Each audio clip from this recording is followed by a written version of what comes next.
नमस्कार सांग मैंने ये देखो मुझे माटी हाँडी मटन प्रस्तुत करमी। ये देखो मु गोटे नुआ माटी हाँडी नहीं आधर पानी गरम करके आगे ढालीदेली तापर सोरिष तेल देदेली तापर एक चुली बसैली कहीं सोरिष तेल टे तौल को ओह्लि आनी हाँडीटा देली।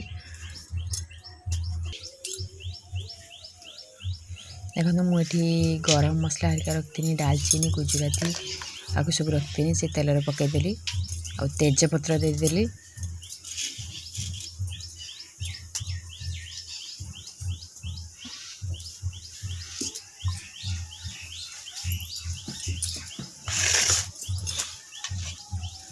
तापर ये मटन धोईकी तेल हलदी गोल रखी आठ पियाज काटी पियाज भी देदेली आठ आलू काटिकी रखी आलू मु कंचा आलू देनी ये आलू भाजमी और स्वाद अनुसार मु लुण भी देदेली।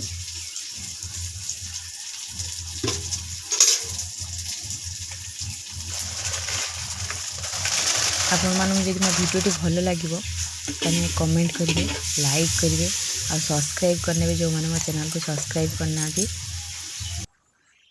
ये देखो मु मसला भी बाटी रखी अदा रसुण मुझे शिଳରେ बाटी कहीं ग्राइंडिंग मसलाटा भल लगे से मुझे शिଳରେ बाटिक रखी मसला सब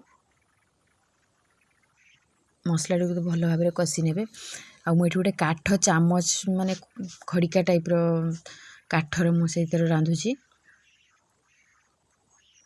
लुहा कि स्टील रांधुनी कहीं माटी हाँडर काले बाजिकी फाटीज।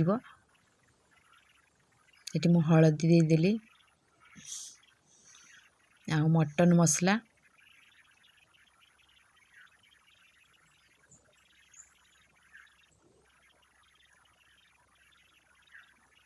भल भाव गोले नेली।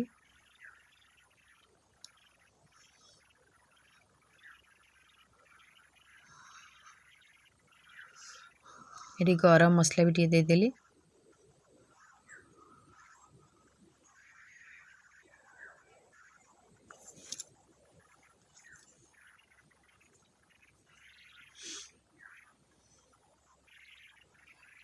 लंका गुंड भी देदेली कहीं छुआ मैंने खाइबे मु अल्प किसी लंका गुंड देछि मोर तो छोट छुआ अछन ना से माने भी तो खाइबे।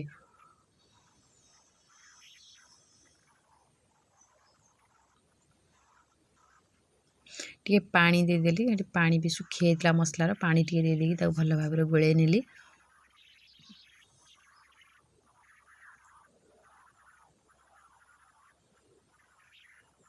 और ये मटन पकईदेनी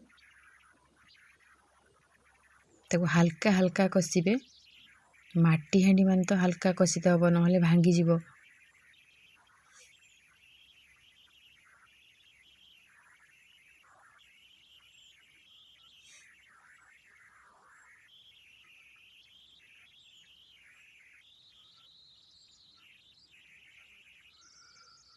और ये मुझे गोटा रसुण रखी कहीं समस्त को ठंडा होता गोटा रसुण पकईदेली तो खाईदे ठंडा कमिज।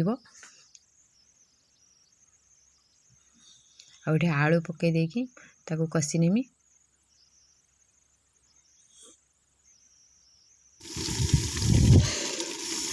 घोड़े नेली घोड़े नहीं सारी पुणी खोलिकी पुणी कषिली।